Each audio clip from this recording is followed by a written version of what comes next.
কেউ তো বলেছিল, আপনার কাজের যদি সমালোচনা হয় তার মানে বুঝতে হবে আপনার মধ্যে অবশ্যই কিছু না কিছু আছে।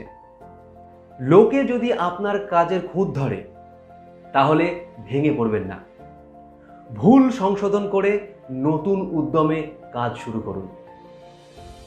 একসময় মুদির দোকানে কাজ করেছেন, ছিলেন হকার, বিক্রি করেছেন সংবাদপত্র, আর আজ দুনিয়ার সেরা ধনী ব্যক্তিদের মধ্যে অন্যতম।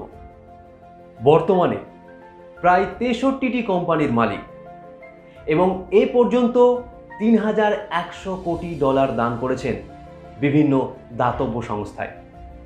তারপরেও তিনি $4,000 কোটি মালিক। মার্কিন বিনিয়োগকারী, ব্যবসায়ী এবং জনহিতৈষী বলে তিনি পরিচিতি লাভ করেছেন। অনেকে তাকে মিরাকল অফ ওমাহা বলেও ডাকেন। এত ধন সম্পত্তির মালিক হয়েও তার মধ্যে নেই কোনো বিলাসিতা। তিনি জীবনযাপন করেন অত্যন্ত সাধারণ মানের। 50 বছর আগে বিয়ের পরে 3 বেডরুমের যে বাড়িটি তিনি কিনেছিলেন আজও সেখানেই বসবাস করেন। এমনকি বাড়িটির চারিপাশে আলাদা করে কোনো প্রাচীর নেই। তিনি বলেন, আমার যা কিছু দরকার তার সবই আছে এখানে। বিশ্বের এত বড় একজন ধনী ব্যক্তির বাড়ির চারিপাশে নেই কোনো বেড়া বা সীমানা। এ বিষয়ে তার পরামর্শ হলো যে প্রকৃতপক্ষে আপনার যতটুকু দরকার তার বেশি কিচ্ছু কিনবেন না। আপনার সন্তানদেরও এমনটা ভাবতে শেখান।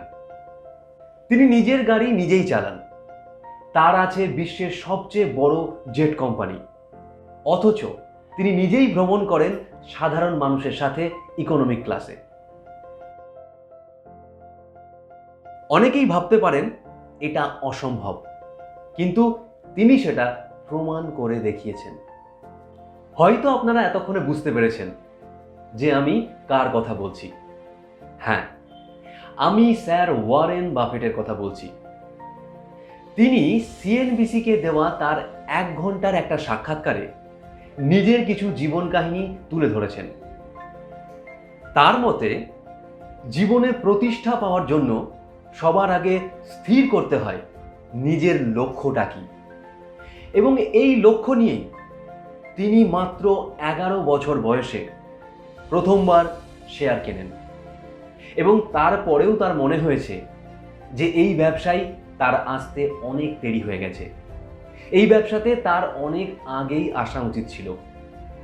তাই ওনার পরামর্শ, আপনার সন্তানকে বিনিয়োগে উৎসাহিত করুন।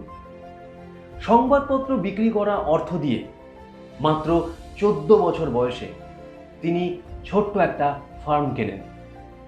তার মতে, ছোট্ট ছোট্ট করে জমানো অর্থ দিয়ে যে কেউ একদিন অনেক বড় কিছু একটা কিনতে পারে। 1930 সালের 30শে আগস্ট নেব্রাস্কার ওমাহা এলাকায় তার জন্ম হয়। ওনার পিতার নাম ছিল হাওয়ার্ড বাফেট। শৈশবে তিনি মুদির দোকানেও কাজ করেছিলেন। মাত্র 13 বছর বয়সে তিনি আয়কর রিটার্নও জমা দেন। সেখানে তিনি নিজেকে সংবাদপত্র বিলিকারী হিসেবে পরিচয় দেন। 1945 সালে হাই স্কুলে থাকাকালীন তিনি তার এক বন্ধুর সাথে একটা সেকেন্ড হ্যান্ড পিনবল মেশিন কেনেন মাত্র $25। মেশিনটি বসানোর মতো কোনো জায়গা ছিল না। তারা একটা নাপিতের দোকানে মেশিনটি বসিয়ে দিলেন।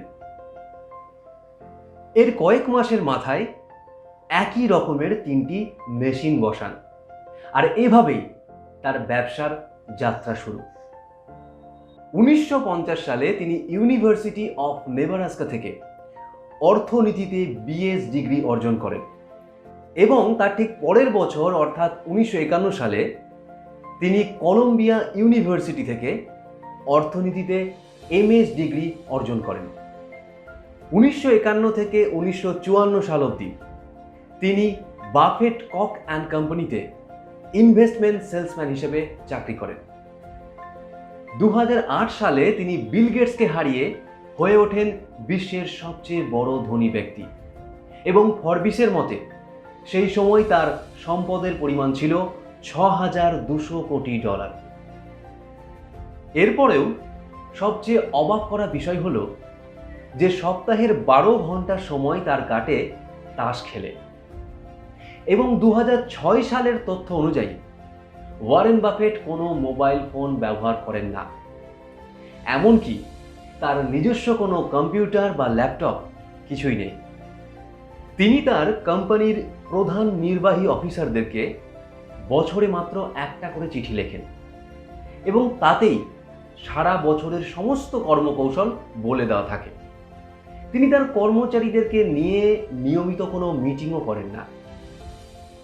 এ বিষয়ে তার পরামর্শ হলো এই যে ঠিক জায়গায় সবসময় ঠিক লোককে নিয়োগ করুন।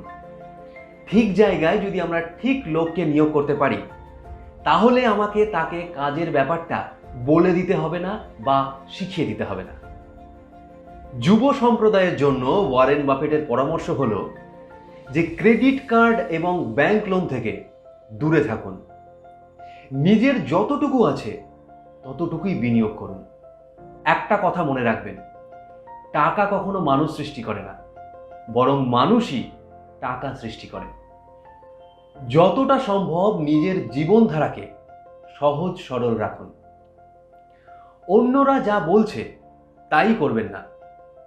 অন্যদের কথা শুনুন, কিন্তু তারপর আপনার যেটা ভালো মনে হয় সেটা করুন।